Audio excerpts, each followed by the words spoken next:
Chapter 13.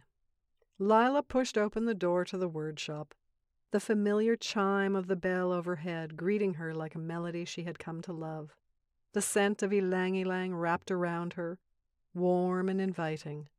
Her grandmother was already at their table, a golden-bound book open beside her, her fingers tracing a line of text as if she were reading something from an old world. The golden edges shimmered in the afternoon light, catching Lila's attention. For a moment, she felt as though she had stepped into a scene that had played out 1,000 times before. Lila inhaled deeply, the warmth of the shop settling over her like a familiar embrace. Outside, the golden light stretched longer into the evening, the first quiet signs that spring was making way for summer. The air itself was charged, expectant, ready to burst into its fullest expression. Her grandmother glanced up, sensing the moment. "Ah, my love, you feel it too, don't you? The shift, the turning of seasons, not just in the world around you, but within you as well?" Spring was a time of awakening, of listening, of remembering, but now summer calls. It is not just a whisper, it is a beckoning. The space between knowing and becoming has grown smaller. The pull of something unseen, waiting just beyond what you can name. Lila slipped into her chair, feeling the lingering hum of energy from last week still alive inside her. Her grandmother's eyes sparkled as she slid an ivory card across the table. Lila turned it over. Desire. Your desires are whispers from your soul, pulling you toward what has always known your name.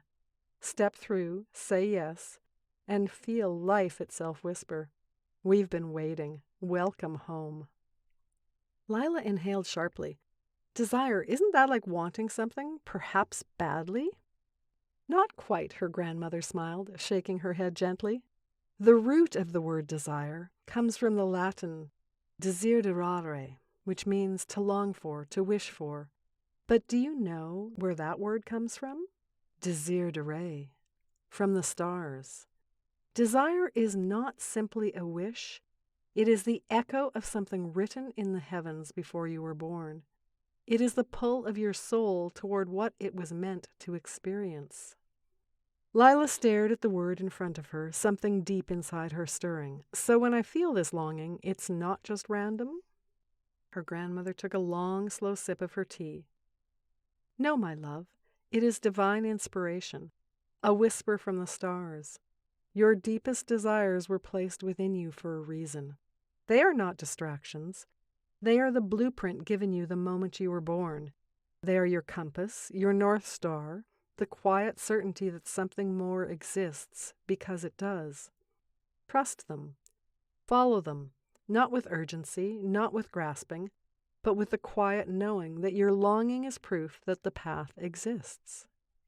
Lila's fingers traced the elegant letters on the ivory card.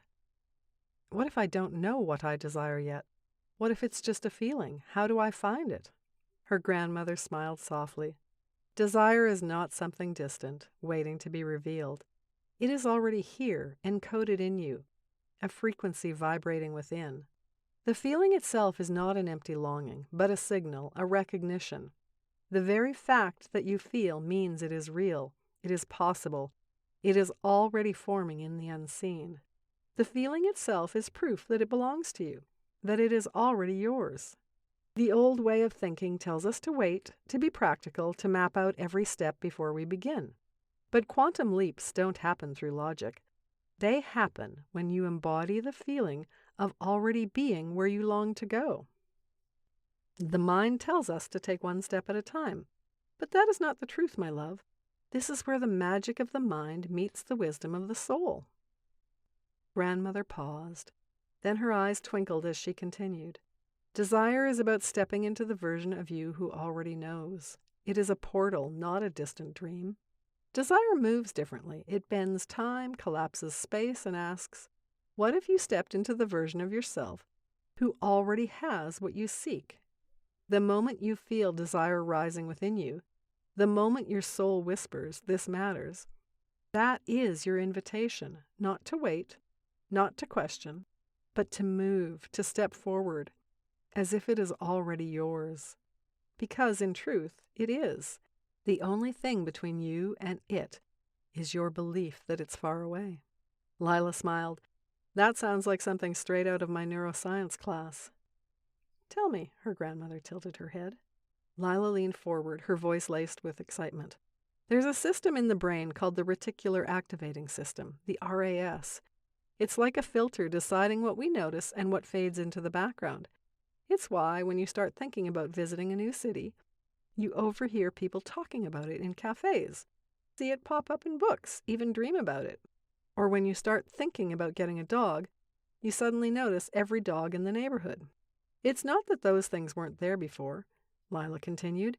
It's just that now your brain recognizes them as important. The RAS tunes your awareness, like setting the dial on a radio station. The moment you decide something matters, your brain starts highlighting everything that aligns with it.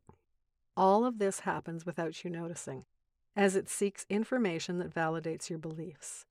It filters the world through the limitations you give it. Her grandmother nodded knowingly.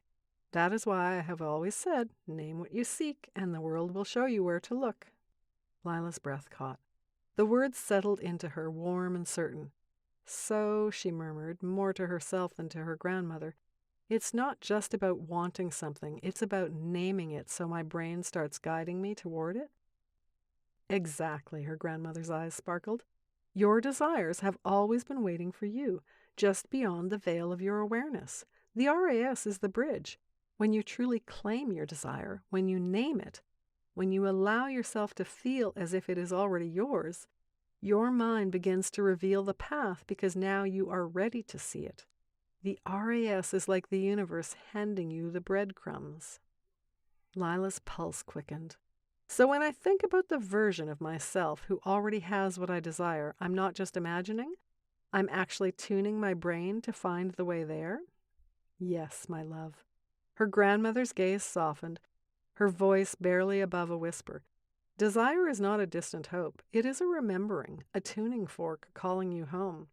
Direct your imagination to prepare your RAS for the kind of journey that you will have while achieving your desires. Make it enjoyable. When you set your intention and imagine it with feeling, you are sending your RAS a message that you are expecting this to happen, and there is absolutely no room for uncertainty. Her grandmother leaned back, tilting her head as if listening to something only she could hear. Desire is a pathway. The body is always guiding us. Desire is not just an idea, it is something you feel. Your heart beats faster, your breath deepens, your body leans in. Some call it alignment, but I call it remembering. The body remembers what the soul came here for. It will return to you again and again, whispering the same invitation. This matters. Desire lives in the moments you lose track of time, in the conversations that leave you glowing, in the ideas that make you want to run barefoot down a moonlit path just to follow them. Lila swallowed, her fingers curling around her teacup. I think I've been afraid of desire, like wanting too much is either bad or dangerous. Ah, my love, religion and school have taught us that desire is something to suppress, something unruly, something that must be controlled, her grandmother sighed. But true desire is not reckless. It is sacred. It is the language of the soul. It does not demand. It invites. It does not take. It illuminates. Lila felt something shift inside her, so I shouldn't fear it. Her grandmother reached for her hand, giving it a gentle squeeze. No, my dear, you should follow it. Let it take you somewhere unexpected. Let it teach you. Let it remind you why you are here. Lila sat in silence for a moment, the weight of the conversation settling around her like the hush before dawn. She looked down at the word in front of her. Desire. A calling from the stars. A whisper waiting to be heard. And in that moment, she made a promise to listen. Grandmother, can you tell me again how I know when something is right for me? Her grandmother smiled, her hands resting in her lap like folded sunlight. Your body already knows, my love. It feels when something is right. Lila fidgeted. But what if I don't know what I feel? Sometimes when I want something, my heart races, my stomach flips. But that happens when I'm scared too. How do I know which is which? Ah, that is a wise noticing. Grandmother's smile was the kind that held secrets. because fear and excitement wear the same dress. They stir the same winds in your body. But do you know what untangles them? Lila shook her head. Breath, grandmother whispered. She placed a gentle hand over Lila's heart. Close your eyes. Let your breath slow, like waves kissing the shore. Inhale. 1, 2, 3, 4, 5. Now exhale, like a sigh of the wind. 1, 2, 3, 4, 5. Lila followed the rhythm, her breath settling into something wider, something softer. Grandmother's voice was a whisper now. Think of something you long for, a dream that makes your heart flutter, your fingertips tingle. Lila thought of the dream she barely dared to name, the one that made her skin hum with possibility. What is your breath doing? Grandmother asked. Lila hesitated. It's deep, full, like my ribs are stretching open. Grandmother's eyes gleamed. That, my love, is desire. Now, think of something that frightens you. Lila thought of standing at the edge of a dark street, of stepping onto a place where she did not know the way. Her breath caught, shallowed, tightened. Fear holds its breath. Her grandmother nodded. Desire breathes through. That is how you know. Lila opened her eyes, wonder flickering across her face. So, if I ever don't know what to feel, I can just slow down and listen to my breath? Her grandmother kissed her forehead. Yes. Your breath is the tide of your soul. It will always tell you if you are standing at the edge of fear or stepping into the arms of desire. Lila was quiet for a moment thinking, then she frowned. But what if I feel scared and it's not because of something new, but because something is actually dangerous? Ah, that is the great knowing, her grandmother nodded, pleased with her question. There is fear that protects, and there is fear that prevents. They feel different if you listen. Lila tilted her head. How? Her grandmother's gaze softened. Think of this. If a storm rolled in suddenly and lightning struck the ground beside you, what would your body do? Lila's breath quickened just thinking about it. Jump back, run for shelter. Yes, her grandmother nodded. Your body would move before your mind had time to think. That is instinct, the deep wisdom that keeps you safe. Real fear is swift, sharp. It acts in a flash. It does not hesitate. It does not spiral into worry. It simply moves. Lila's brow furrowed. But when I'm afraid of something new, my body does hesitate. My mind spins. I think of everything that could go wrong. Exactly, her grandmother smiled. That is not real fear. That is imagined fear, the kind that whispers, stay small, stay safe, even when there is no danger. It is the fear of the unknown, the fear that keeps people from stepping into their dreams. Lila thought about this. So, when I feel afraid, I should ask, is this real danger, or am I just scared of something new? Her grandmother's eyes twinkled. Yes, and if it is real danger, your body will move without thinking. But if it is simply the unknown, your breath will tell you the truth. If you breathe deeply and the fear softens, then it is not fear at all. It is desire disguised. Lila placed a hand over her chest, feeling the rise and fall of her breath. She smiled. Desire disguised as fear. I like that.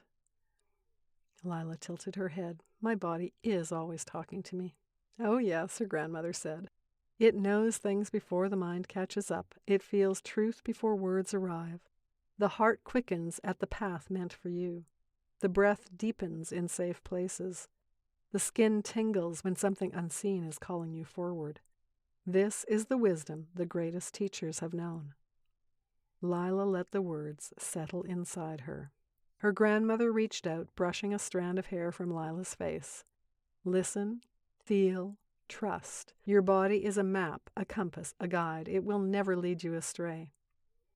Lila placed her hand over her heart. The quiet hum of knowing rested beneath her palm. She smiled. She understood. She reached for her notebook as her grandmother began another story.